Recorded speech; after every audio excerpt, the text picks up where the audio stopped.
Hello everyone, hopefully the audio is a lot better on this video. I've got the headset in, so hopefully it comes through a lot clearer. And I've also made a muffler for the air pump because that thing is so noisy. So all I did for that was I got a cardboard box, I cut a circle into it, I stuck the end of the pipe into there, and I filled it full of sponges. So far, it's actually made quite a big difference because it used to be really high pitched hissing sound, whereas now it's still there, but you can't hear it from other rooms, so that's kind of a lot better. So this little guy and that girl and one other of the girls that's hiding in here. Hopefully, it's not dead behind a filter. Now that I've said that, no, there it is down here. It's still alive behind the filter. They're ones I brought in from the fish pond. I found them outside. They had really nice coloration, so I thought I'll chuck them into this tank and see if I can develop some more red purple colour into the red guppies with still keeping the blonde bodies.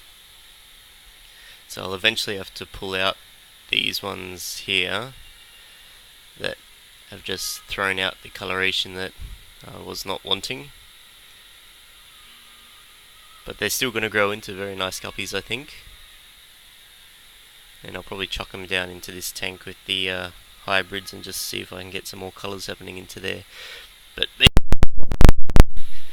I've done some more cuttings of my other plants. So I believe it's Rotala, so I've got a few more bunches of that. The narrow leaf Ligugia and the round leaf Ligugia. So they're a lot thicker bushes into the this tank at the moment.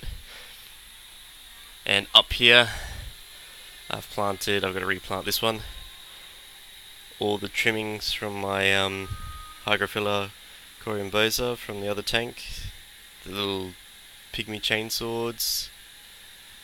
So basically, I was going to have just Glossostigma growing in this tank, but it's taking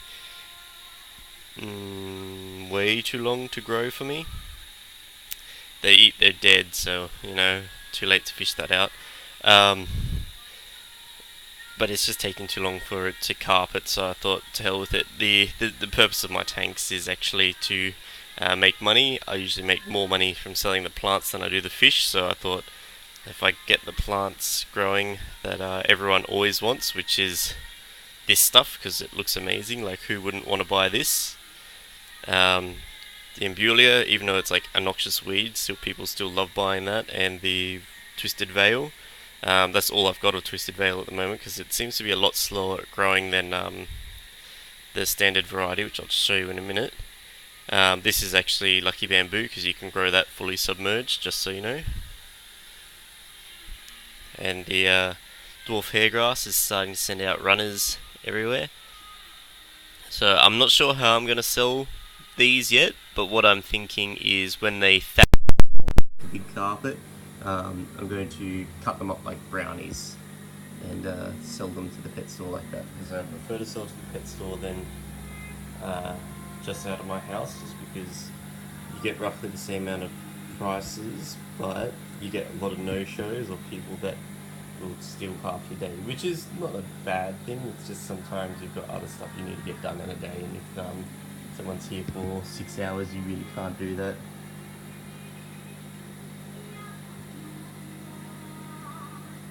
So these ones here may come back, they may not come back. I don't know, for some reason all the things I planted here, stem plant varieties, have been melting hard, like this one here hanging by a thread. So I may replant this out if these do not recover. But over to this side, see the crypts just going amazingly, because you can't kill crypts. They'll tolerate low light, they'll tolerate the higher light. They just grow differently under different light. Heaps of fry in this tank from the guppies. Amazingly, they're not showing up on camera that well.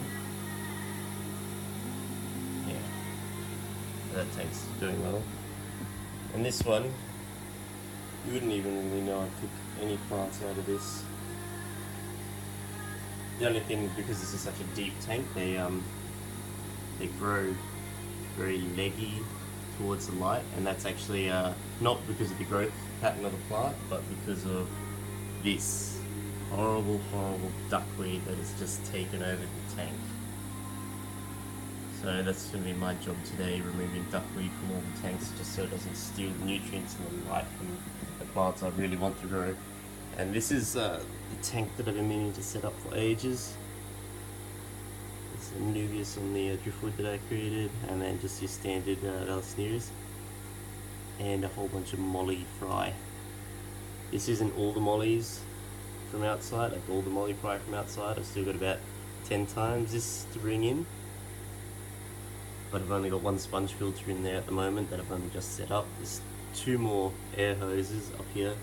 I'm going to buy 2 more sponges, but it's just been that money factor again, because I haven't started selling any of these plants or fish yet, just because I want to be able to do it consistently, because when you sell to a pet store, what they like is consistency.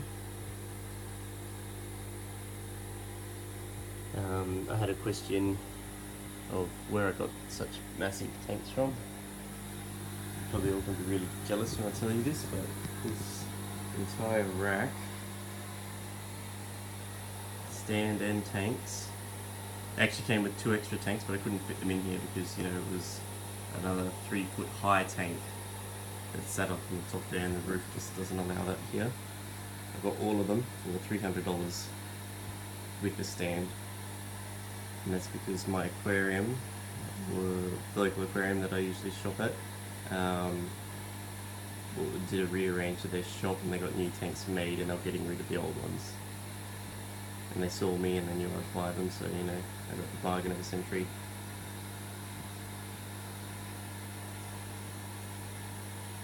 So this tank, I've still got to trim back these. So when you trim these to do the cuttings, all you do is pick a spot down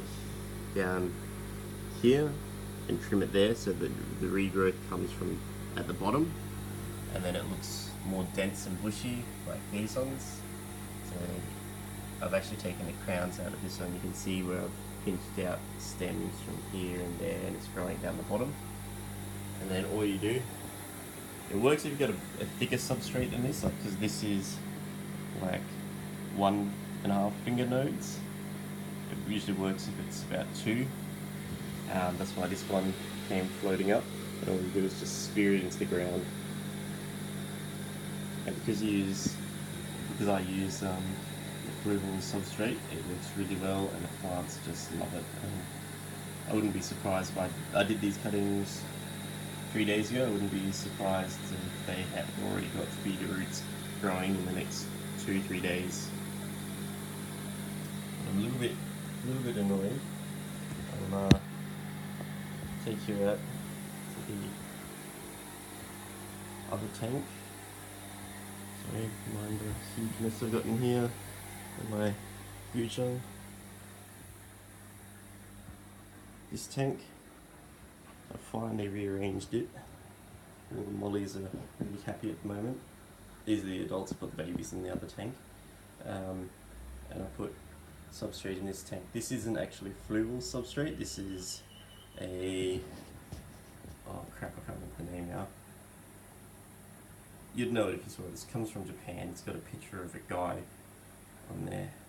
That really helps, but it was half the price of the Fluval substrate, and it does just as good a job. So if this had been available to me when I was setting up the other tanks, you know, it would have cost me half the money it did cost me, and I would have been able to fill the big 4-foot tanks with it, or 5-foot tanks, sorry. And all I've done in this tank is I filled it full of Bacopa. And there's a Nubius that's floating in here because I need to find some stuff to stick it onto. A little bit of Ampulia that I had growing, but it's all Bacopa and mollies and clown roaches to control my snail problem when I put plants in this tank. So all these plants that you see here will be moved somewhere when I can get the other rack made. just have one or two mollies. I started off with 5 mollies, just so you know, one black one, and one marbled yellow and black, and one solid gold. And this is what they've produced. So I don't know where these salt and pepper or Dalmatian coloration came from, because I didn't buy any.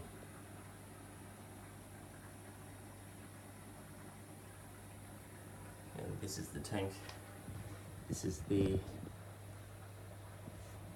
tank that I do a lot of the cuttings for the liquid gear out of, just because I haven't got anywhere to really set it up properly yet. I couldn't get the molly fry that I put in here out, so they've just matured and grown into these with one fighting fish. But in here there's a little bit of Bacopa, Rotala, Equigia, narrowleaf and broadleaf variety, and these Java ferns. So that's just what's been happening here.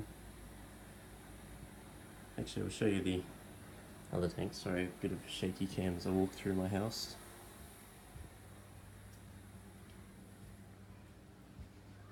This tank is one that I've set up just for selling plants out of.